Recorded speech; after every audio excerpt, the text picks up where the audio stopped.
Good morning, everyone, and welcome back to another video with Brooklyn. Okay, so yesterday I talked about the shooting of Daunte Wright by ex-police officer Kim Potter. Okay, it is being said that she mistakenly pulled her gun thinking she pulled a taser. Okay, now this is a 26-year veteran who has been in the field training other officers on shooting practices and things of that nature. Okay, she has been trained thoroughly on taser use and gun usage. Okay, your gun is on your stronger side, your taser is on your weaker side. They feel different in your hand. They're different colors, so you can tell the difference. And also, I'm not an expert, but when you hold your hand out in front of you, you can see if it's a gun or a taser.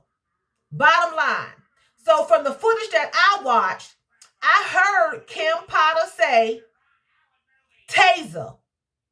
Then after Daunte drives off, she says, I just shot him. If you tase someone, you don't refer to it as a shooting. You would say, I tased him. She said, I just shot him. So in my opinion, Kim Potter is a liar. Her chief is a liar. And she knew that she shot this young man, okay? It says here, the town's police chief, Tim Gannon, who submitted his resignation Tuesday along with her, said the portion of the body-worn camera footage released Monday led him to believe the shooting was accidental and that the officer's actions before the shooting were consistent with the department's training on taser shootings, okay? Gannon said the officer had the intentions to deploy their taser, but instead shot Mr. Wright with a single bullet. The fatal shooting appeared to be an accidental discharge, he said. Okay? Like I said, she's been with the force. She's 48 years old. She's been with the force for 26 years. Okay? It says that she has been, according to the Minnesota Bureau of Criminal Apprehension, she joined the department in 1995, according to the Star Tribune, okay? She served as the police union's president in 2019, had been on the department's negotiation team, and worked as field training officer, okay? So if you're a field training officer, that is a grave mistake to make. People make mistakes, but not that kind of mistake. You cannot afford to make that kind of mistake, okay? So I mean, it's just like people are shooting people, and I'm just not understanding how they can look at themselves in the mirror at night and how they can just shoot people and just go to bed and just get up and think that it's okay. I'm not understanding that. You know, she does not seem to have any remorse about it. They're sticking to their story that it was a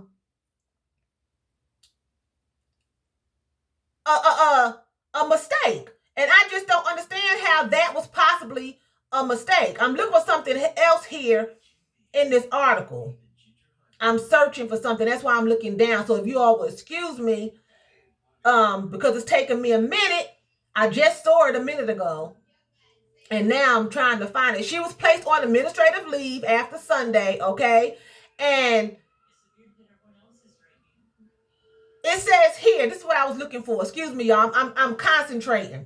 It says here that a county attorney's report states this was not Potter's first time dealing with the aftermath of a police officer shooting someone. In 2019, police fatally shot a man who was threatening his grandfather with a knife and a hammer.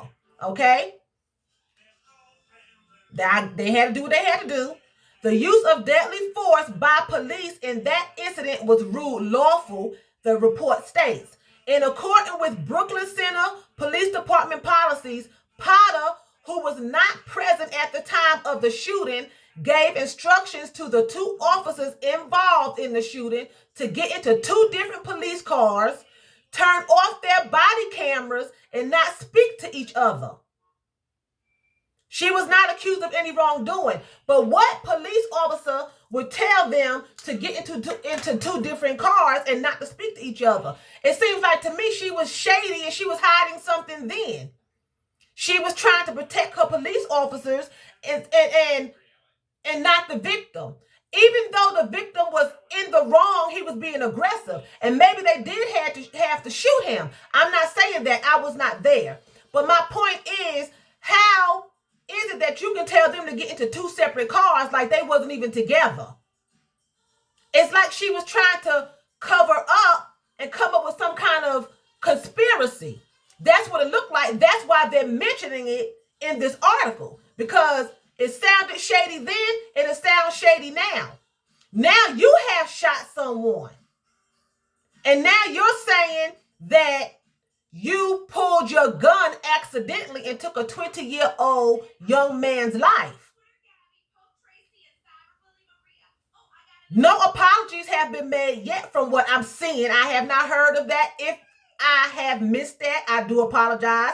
I have not heard of any apologies. I just know that the article states that she gave her resignation on Tuesday and her chief of police gave his resignation. Why did they both give resignations together? I'm not understanding why he would quit. If he feels as though she made an error and he really truly believes that within his spirit, why would he quit? Why would he not stay and defend her? Why would he leave? I feel like he has left the force because he knows it's not true. And maybe he knows something that he does not want to be held liable to say.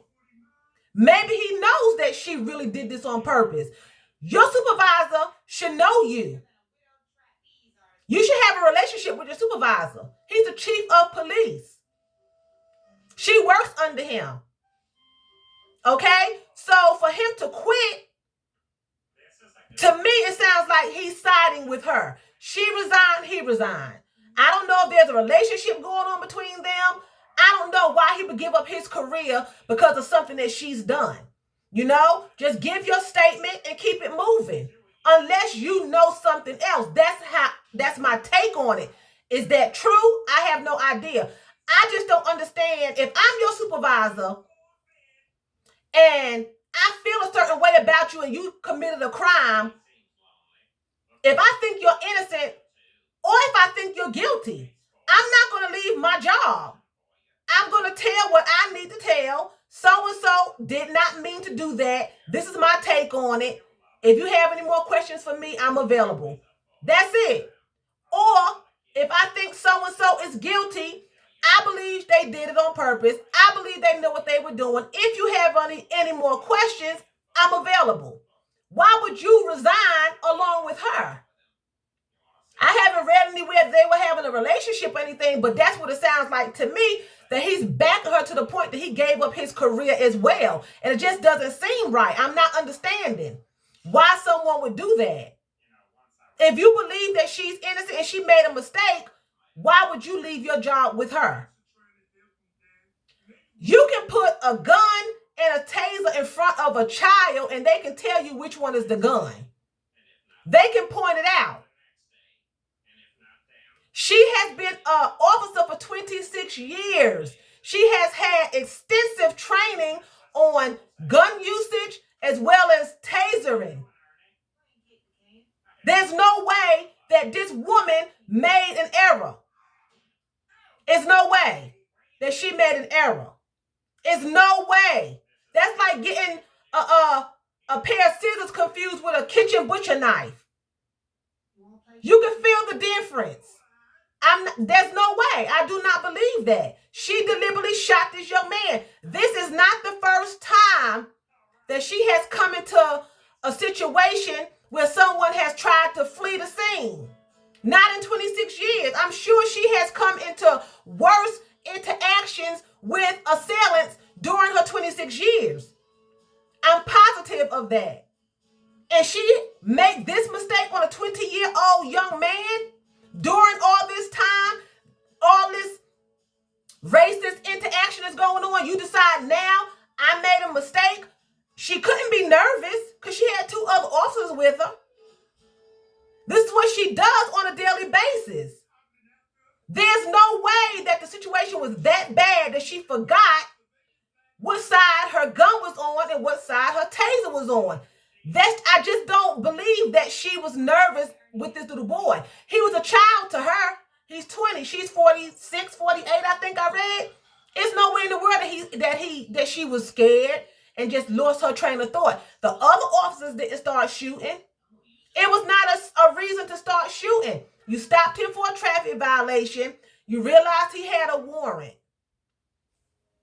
Okay? If you could not detain him, I could see you tasering him. I could see that. If he was able to drive off, you already had the license plates. Even though they were expired, they still were attached to him. So that means you had his address.